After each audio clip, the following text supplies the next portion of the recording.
এটা জুপুৰি আৰু এটা সপোন। কবি গৌৰৱ কোঁৱৰ।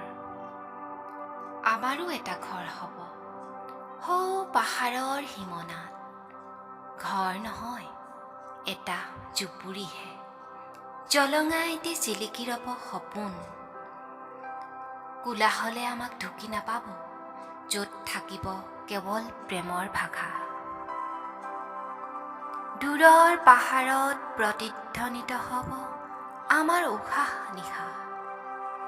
শিলত ঠেকা খাই বব প্ৰেমৰ নিজৰা।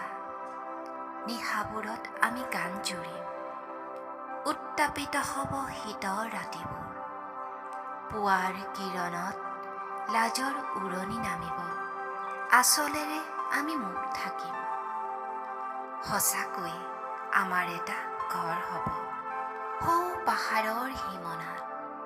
যান্ত্ৰিকতাৰ পৰা আঁতৰত প্ৰেমবোৰ ওলমি ৰ'ব হৃদয়ত।